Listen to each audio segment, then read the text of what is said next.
Hello friends, welcome to my channel. இன்றைக்கி நம்ம இந்த வீடியோவில் வந்து எதை பற்றி பார்க்க போகிறோம் அப்படின்னா பத்திரப்பதிவுத்துறையிலேருந்து ஒரு முக்கியமான அப்டேட் கொடுத்துருக்காங்க. அது என்ன அப்டேட் அப்படின்னா பட்டா நேம் ட்ரான்ஸ்ஃபர் ஆகிறத பற்றி தான் ஒரு முக்கியமான அப்டேட் கொடுத்துருக்காங்க.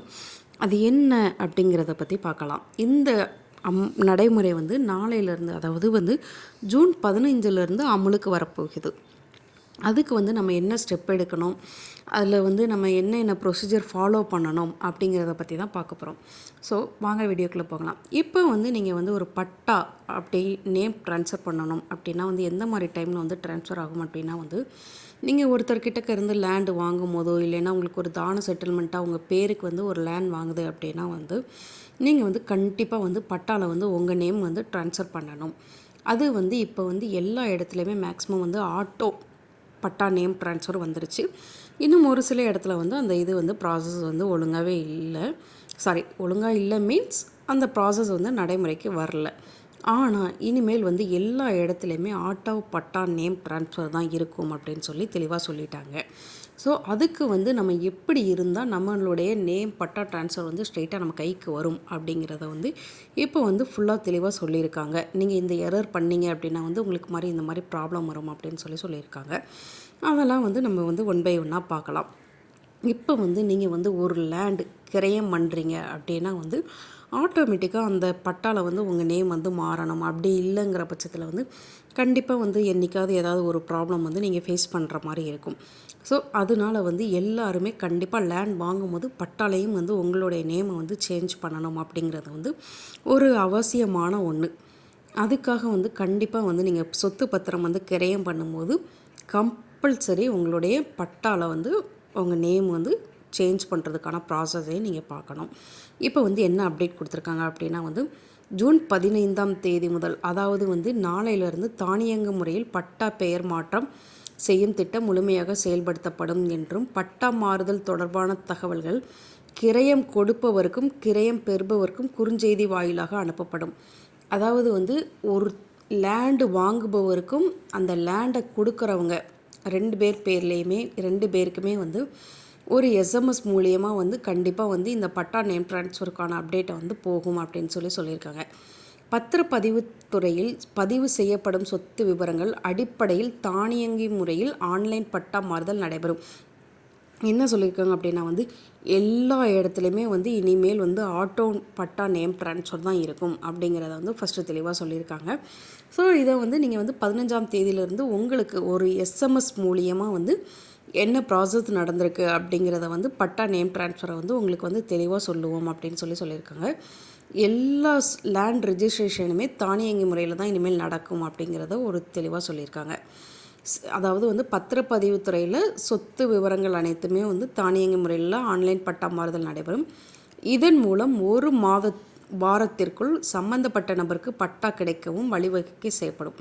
ஸோ இப்போ நீங்கள் பட்டா நேம் ட்ரான்ஸ்ஃபர் ஆகுது அப்படின்னா 1 வீக்கில் உங்களுக்கான பட்டா வந்துடும் அப்படின்னு சொல்லியிருக்காங்க. இந்த நடைமுறையில் வழங்கப்படும் சொத்தின் ஆவணங்கள் அனைத்தும் சரியாக இருக்கும் பட்சத்தில் இது தொடர்பான தகவல் கரெக்டாக கிடைக்கும் அப்படின்னு சொல்லியிருக்காங்க. ஸோ நீங்கள் எல்லா லேண்டு டீட்டெயில்ஸுமே கரெக்டாக கொடுத்துருக்கணும் அப்படின்னு சொல்லியிருக்காங்க. அதே மாதிரி பத்திரப்பதிவுக்கு பின், அதாவது பார்வையில் 2, அதாவது திங்கட்கிழமையிலேருந்து தானியங்கி பட்டா கண்டிப்பாக வர்ற 15ஆம் தேதி, அதாவது நாளையிலேருந்து தானியங்கி பட்டா கம்பல்சரி இருக்கும். ஆட்டோ பட்டா நேம் ட்ரான்ஸ்ஃபர் கம்பல்சரி இருக்கிறதுக்கான வழிமுறை பண்ணியிருக்காங்க. இதை அடையிறதுக்கு இந்த நாளையிலேருந்து என்ன அமல் கடைபிடிக்கணும் அப்படின்னு சொல்லியிருக்காங்க. அதுக்கான ஒரு இன்ஸ்ட்ரக்ஷன் கொடுத்துருக்காங்க. அது என்னன்னு பார்க்கலாம்.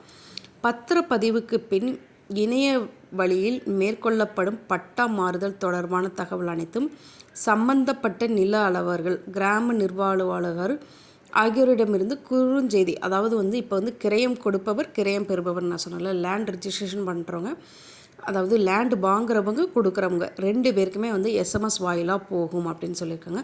அதனால நீங்கள் என்ன பண்ணணும் அப்படின்னா கம்பல்சரி உங்களுடைய மொபைல் நம்பரை கரெக்டாக கொடுங்க. மொபைல் நம்பரை நீங்கள் தப்பாக கொடுக்குறீங்க பட்சத்தில் உங்களுக்கு கண்டிப்பாக ப்ராப்ளம் வரும். உட்பிரிவு செய்ய வேண்டிய அவசியம் இல்லாத நிலையம், அதாவது நீங்கள் சப்டிவிஷன் பண்ணாத அப்படிங்கிற பட்சத்தில் பதிவு செய்யப்பட்ட உடனே பட்டா மாறுதல் ஆட்டோமேட்டிக்காக மேற்கொள்ளப்படும் சொல்லியிருக்காங்க. இப்போ ஒரு லேண்ட்லேருந்து ஒரு குறிப்பிட்ட அளவை மட்டும் நீங்கள் சப்டிவிஷன் பண்ணுறீங்க அப்படின்னா வந்து அதுக்கு வந்து கொஞ்சம் ப்ராசஸ் எடுக்கும். நில அளந்து எல்லாமே பண்ணி தான் வந்து பட்டா வரும். இல்லை அந்த லேண்டை மொத்தமாகவே வாங்குறாங்க அப்படிங்கிற பட்சத்தில் வந்து அவங்களுக்கு வந்து எந்த விதமான ப்ராப்ளமும் இல்லாமல் உடனே பட்டா ட்ரான்ஸ்ஃபருக்கு வந்து அப்ளை பண்ணலாம் அப்படிங்கிற மாதிரி சொல்லியிருக்காங்க.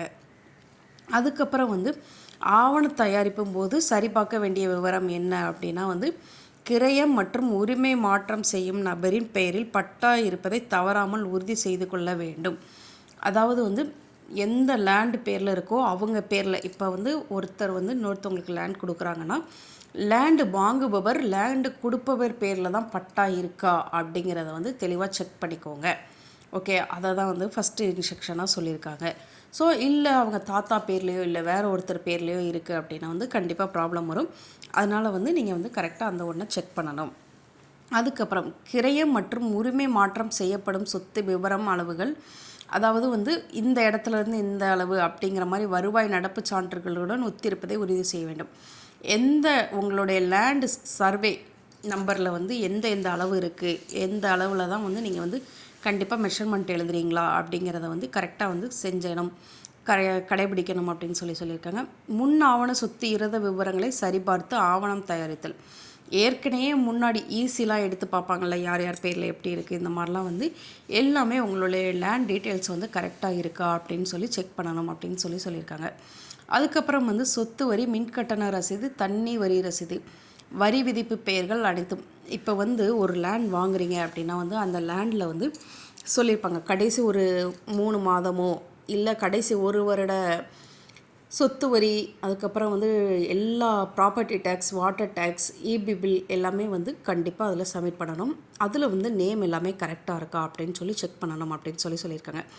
இப்போ இறந்தவர் பேர்லேயோ இல்லை வேறு யார் பேர்லேயோ இருக்குன்னா கண்டிப்பாக வந்து அவங்க வாரிசு பெயரை சேர்த்த பின் ஆவணம் சரிபார்த்தல் நடைபெறணும். இப்போ வந்து ஒரு அப்பா அம்மா பேரில் இருக்குது, அவங்க வந்து டெத்து அப்படிங்கிற பட்சத்தில் அந்த லேண்டு வந்து அவங்களுடைய சன்னுக்கோ இல்லை பொண்ணுக்கோ வந்திருக்கும். அப்படிங்கிற பட்சத்தில் அவங்க அந்த லேண்டை விற்கும் போது அவங்க வந்து அதுக்கான வாரிசு சர்டிஃபிகேட் எல்லாமே கம்பல்சரி வந்து அதில் வந்து அட்டாச் பண்ணணும் அப்படின்னு சொல்லியிருக்காங்க. கூட்டுப்பட்டாவை தனிப்பட்டாவாக மாற்றிய பின் இது பண்ணணும். அதாவது வந்து இப்போ கூட்டு பட்டாவாக இருக்குது, அதில் வந்து ஒரு சப்டிவிஷன் இது பண்ணுறாங்க அப்படின்னா வந்து அந்த கூட்டு பட்டாவை தனிப்பட்டாவை மாற்றினதுக்கு அப்புறம் தான் வந்து லேண்டு யார் வாங்குகிறாங்களோ அவங்க பேரில் வந்து பட்டா வந்து ஈஸியாக மாறும். ஸோ இந்த மாதிரி இன்ஸ்ட்ரக்ஷன்ஸ் எல்லாம் நீங்கள் ஃபாலோ பண்ணணும் அப்படின்னு சொல்லி ஒரு முக்கியமான அப்டேட்டாக கொடுத்துருக்காங்க. இதெல்லாம் நீங்கள் ஃபாலோ பண்ணி கரெக்டாக கொடுத்தீங்க அப்படின்னா வந்து கண்டிப்பாக வந்து ஆட்டோமேட்டிக்காக, அதாவது ஆட்டோ பட்டா ட்ரான்ஸ்ஃபர் வந்து நடைபெறும் அப்படின்னு சொல்லி உங்களுக்கு சொல்லியிருக்காங்க. இந்த மாதிரி இன்ஸ்ட்ரக்ஷன்ஸ் தான் இருக்குது. ஓகே ஃப்ரெண்ட்ஸ், நெக்ஸ்ட் ஒரு வீடியோவில் யூஸ்ஃபுல்லாக பார்க்கலாம். Thank you, by.